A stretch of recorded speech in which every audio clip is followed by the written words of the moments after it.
What's going on, guys? Cody from Motorcycle MD, and in this video we'll be doing a very basic rebuild on the top master cylinder to this bike. It is crusty and it is wet and it is trying to leak brake fluid onto my nice red tank, and we don't want that. Let's get into it.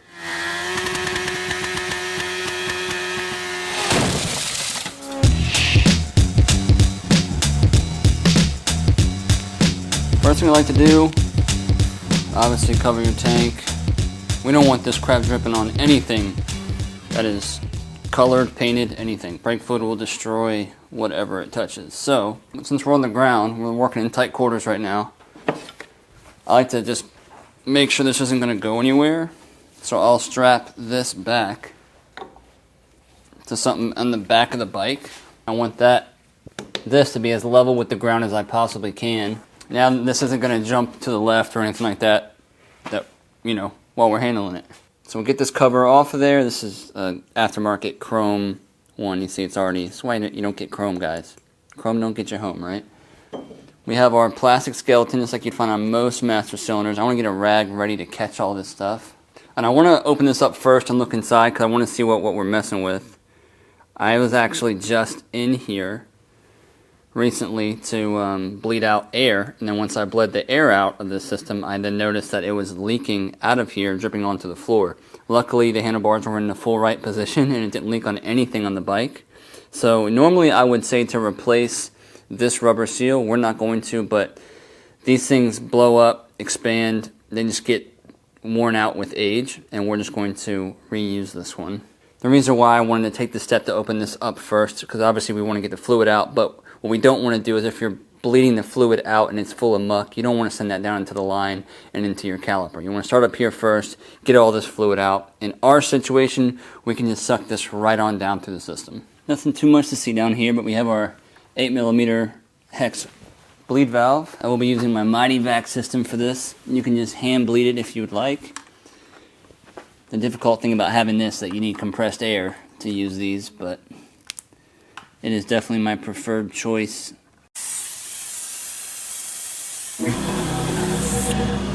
Fill this bad boy up with some paper towels. And then while we're here, we can just go ahead and crack. We're going to leave this thing attached right now. We're going to crack this banjo bolt, what we call, off of here. Lefty-loosey. There we go. I'm going to move this real quick. This is kind of in my way. Some fluid might come out of here. Get our rag ready just in case. This has two crush washers on it. One on the inside, one on the outside. There's our banjo bolt. It's got holes in it. We're looking for any crust or mud that's inside of there. There's one crush washer there. You can usually reuse these, I'd say once, but after that, they're meant to be used only once. So I would suggest replacing them. But they can be kind of expensive if you get factory stuff. So just some type of crush washer that you can get. I don't care where you get it from. We're going to go ahead and grab this line that is now free. We're going to wrap this up in a towel and just lay this right there. This thing's been out in the weather for sure. They put a aftermarket chrome cover here that probably was nice and shiny chrome, but not anymore. We got little caps over top of our bolts we got to get to. Let's pop those off. One thing you pay attention to is actually where this was. You know, if you want to put a little mark between this little gap right here, a little like Sharpie marker, there's that perch stay, it's all corroded. You can pull this off. We have our two brake switch wires right underneath here. Oftentimes when brake fluid leaks out of this thing, it will destroy that switch as well. See, it looks pretty nasty. It's definitely wet. Brake fluid is leaking down inside of this thing that we gotta solve. Go ahead and pull this out. This probably still has fluid in it, so it is a messy situation. All of this clear coat has been just taken off of this thing. Whether someone has spilt something in the past over top of here. And take this stuff out. This should be dry. We have our little splash tang down inside of there. Covers up our relief hole, our small little hole right in front of it. That's our main orifice there, where fluid was going to get pushed down into. The relief hole brings it right back up again. But that little hole is so tiny, man. It's got to be clear. This one looks really good. For right now, we're just going to go ahead and grab this brake switch off of here. Almost all of Honda's front brake switches are like this. You usually have a little stay on the bottom that matches up to a hole on the bottom of the master cylinder. We have our little switch. The switch is constantly on. Then it makes the connection when it's released through these 2 wires here. All right, let's get this rubber boot off that is not doing anything for us anymore by whatever means necessary. I don't care if it gets destroyed, but it's it has a metal ring at the bottom of it that kind of helps give it some structure. There we go, came right out. This part of the seal is a lot stiffer, right? And that kind of gives it some structure to keep it down in there. But now what we're dealing with is very crusty snap ring, and you can see inside of there a little Jesus clip that we have to try to get out. I'm going to try to clean this thing out a little bit. Sometimes if you're dealing with really old bikes, vintage stuff, you're going to need to let this thing sit up with some transmission fluid and acetone mix or whatever, WD-40, whatever you got for penetrating oil, because these things oftentimes will just rust and get stuck in there real good. Now they sell a lot of different types of snap ring pliers. You got straight ones like these, you got ones with angles on them like these, you got ones with smaller angles on them like these, you got reverse, you got long ones like these. These are the ones I like to use for this kind of situation, especially when it's real far down in there. A lot of these you'll use half of this just to get down to that snap ring, but you can kind of see what you're doing with these. And obviously we want to be able to pull the snap ring in, but let's see if we can't even get it to move first. The hardest part is just getting your little feet on there. Sometimes what I'll do just to make it move a little bit is I'll get a nice pick, something like this, something straight, and you can actually just grab a hold of one side maybe and just use the fulcrum to kind of spin it around. That way we know that it's free. I just spun it. The little arms are moving around. We can clean it back out again.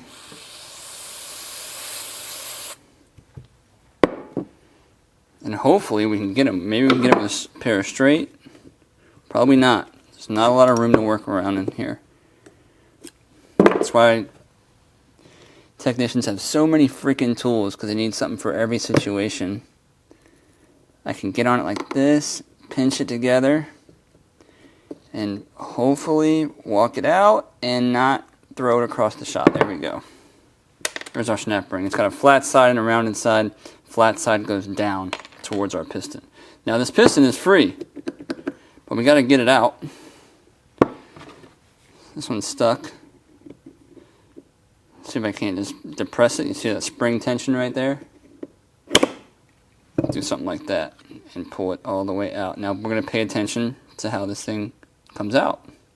If that didn't work or it's still stuck, some of these things are just welded inside. You can come from this angle. There's a spring, as you can see here, and you can get a little punch that goes all the way through to the back side of this, and you can just tap this thing right out of here if it's really, really stuck. But this is our piston. This is our master cylinder piston. So because fluid can flow down inside of here into these chambers, when we have all the air out of the line and this is working properly, the cup seals will push that pressure downward, and then it will actually release itself when you undo your brake and allow that fluid to come up, back up through here, which is how the whole thing works. But our seal is leaking out likely here and allowing brake fluid to come out of the system, and we don't want that. That's trash. Now we're going to spend our time cleaning this up the best that we can. Clear coat on this thing is almost gone, which sucks.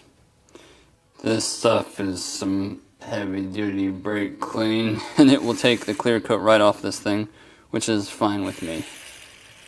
I can even just use my finger and get it all off of there. But anyways, that's what you'll do. Spend some time cleaning all this up, and then we'll have a look inside of here to make sure that this thing is actually still good. Now, if we look down inside of this thing, you can kind of see how nice and shiny it is inside of that bore. That's what we're looking for. We're looking for something that is obviously reusable. On old stuff, when water gets contaminated inside of the brake fluid and it's left to sit for decades, you can see that this will actually corrode inside of there, as you can see. Kind of like this has. See how the side of that has corroded? You'll see that down inside of the walls of that. Not too much you can do about that, man. If you want your brakes to be reliable, I would suggest replacing it. Now, they make all different types of small bore or honing devices, we'll call them, to kind of help to resurface the inside of small bores. I think that's kind of overkill. One trick that I've done for years is just to do a simple trick with a drill bit and some 4/0 steel wool. Okay, You can take this, now this is going to send crap everywhere, but I'll take this, twist up something kind of like this, real easy. Something that will fit down inside this board. This is actually too big. Let me grab my drill. I can just make it smaller by adding some pressure. And you can take this and kind of polish up all this stuff. You can send this down inside the bore.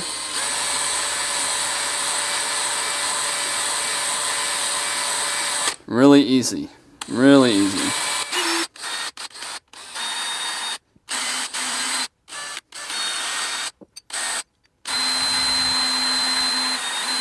Obviously, just be careful and mindful of where the head of the drill bit is.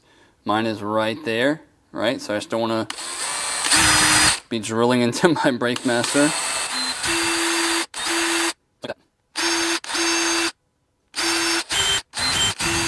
Let's blow this thing out with some compressed air. We can get rid of some of this stuff. I don't want to be using the same rags. Just a little paper towel, just do another wipe out of this thing. Again, making sure that our relief hole is nice and clear. You can see here, I did a pretty good job. You can kind of polish up all those spots that had lots of brake fluid, old dried crusty stuff on it. And we're now ready for our new parts to go in. One thing I would like to do before I just proceed is just double check this relief hole, little small wire. You can pull these out of like a grill brush, something small. Just double check that this hole is completely clear. We do not want a problem. Blow that out one more time.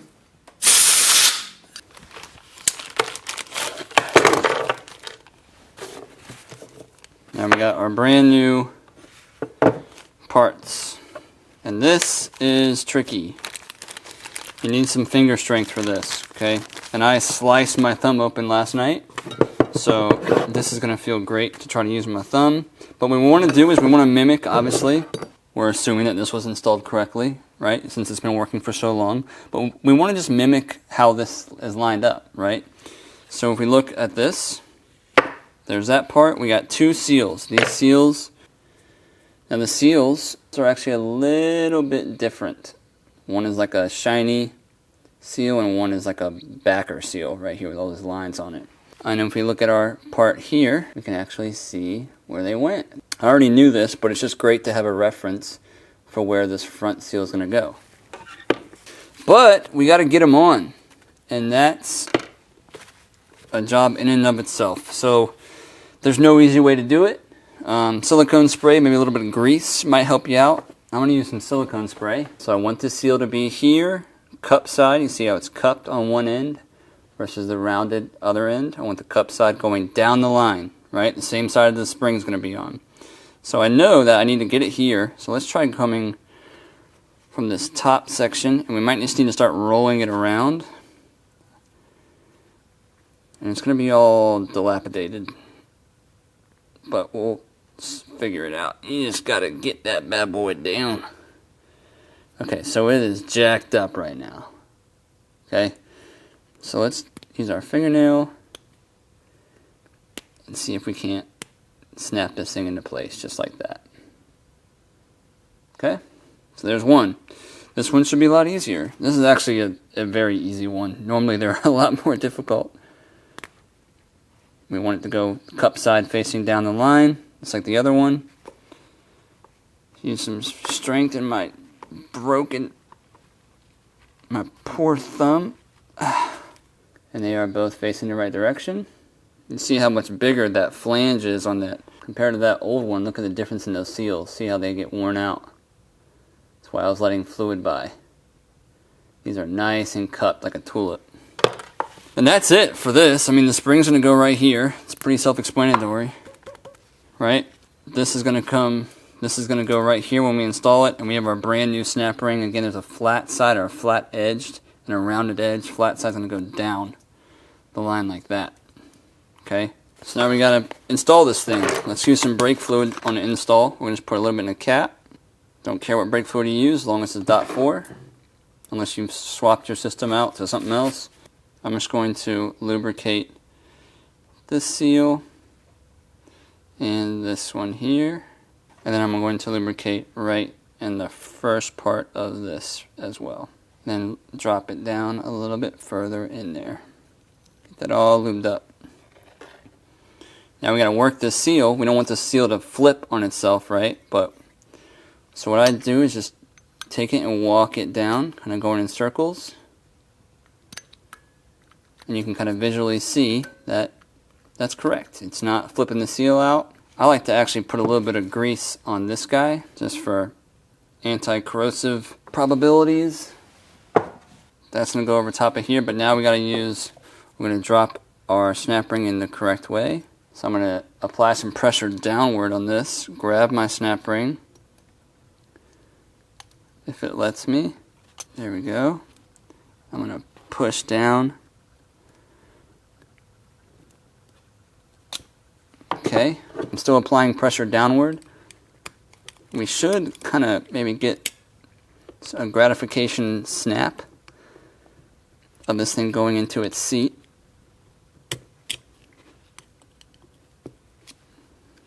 Release it softly. And then what I'll do, because it doesn't seem like it's down in there all the way. It looks like this back end of the snap ring is up a little bit. But I'll just grab a little socket, this is 13 millimeter, and just give this a little tap. And that noise was satisfying. It kind of changed the pitch of it.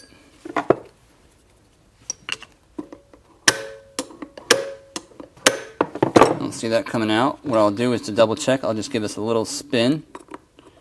That snap ring in there. And that usually tells you that it's in its land. It's locked in there. Beautiful. I'm going to put a little bit more grease down inside of there so the snap ring doesn't get rusted, as well as the shaft. And now we have our rubber doohickey right here. These are easy to tear, but we can push this down. I'm going to wrap this top around where it should be, right behind that face of that piston. And we're just going to push this down in there.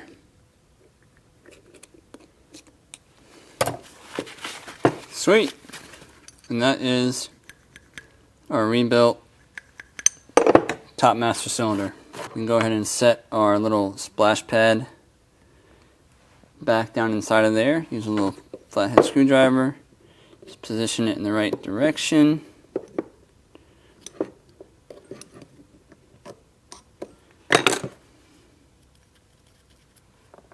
Next thing you want to do, obviously, is clean up your nasty, crusty brake lever to get all of that brake fluid that has been dried on there for so long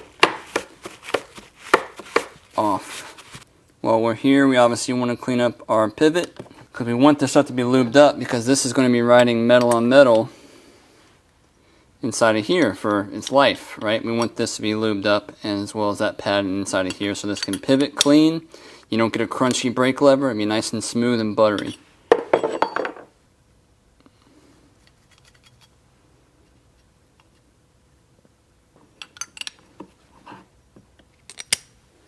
Throw our switch back on. Kind of see here how this works. The bottom of that lever presses on that switch. We want to get that in there.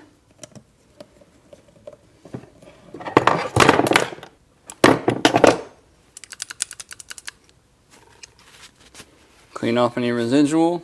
Very simple rebuild for a master cylinder. They even sell windows like this if you want to replace them. I actually have videos on replacing these.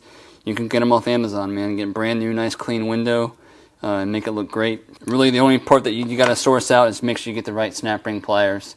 I'll put a link down below for these ones. These have been my favorite ones that I've used. I use them on all different types. Let's go ahead and get this thing installed and then bleed it out. Go ahead and attach our wires at the bottom. Does not matter which way they go in on this model. It's just two wires. Tighten the top one first. We want to kind of clamp down onto the handlebars, the best habit to have. Okay, with our cleaned out banjo bolt, some new crush washers. One goes on one side of the brake line, one goes on the other. I usually go flat side of the brake washer against the brake line. You see our stay right here on the perch, so it can't go up when we tighten it. Go ahead and lock this down nice and tight. We still have our mighty back attached, which is why I like them. You just keep them attached when we're doing something like this. Don't have to change tools. This is going to have a lot of air in it, but we're going to suck this brake fluid down and out until we get a nice firm lever.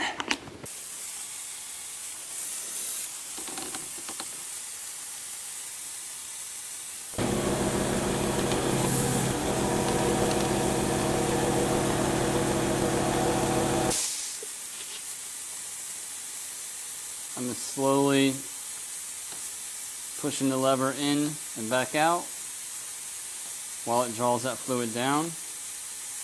Got air bubbles coming up top of here as well. Brake lever feels smushy, so I'll just tap this up top of here, and you get to have the satisfaction of seeing any bubbles make its way up. Apply some pressure, release, and then I'll just manually open, bleed out, close, and do this about probably 10 times.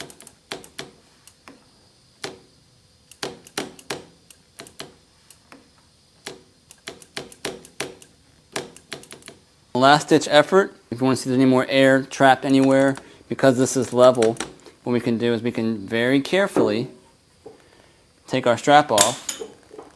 We can tilt this downward, just bring it at an angle, because now we're forcing the air to go up. I'll just pop this a couple times. See a little bit of air bubbles coming out. Very, very tiny, tiny air bubbles. There we go. Usually it's the tiny movements when you're at the end of your bleeding process that will get those tiny little bubbles out. There we go. I can't see any more small ones coming out, and it feels like I'm hitting a wall with this thing. And if you're still having trouble bleeding it, what I've been known to do, I don't know how it works, I'll take something like this and I'll apply the brake lever and then I'll wrap it in electrical tape. Put some pressure on it, wrap it in electrical tape, leave it. Leave it for a few hours, man. Leave it overnight. You'll be amazed at how well it works. I am very confident that we are good to go. This thing is very stiff right off the bat. It's right where we want it. So, clean up after yourself, top your brake fluid off, leave an air gap for the next guy, put your new seal and skeleton back on there, add your silly aftermarket master cylinder cap, and lock that thing down. Make sure you put your lock nut on the bottom of your brake lever pivot as well, forward down.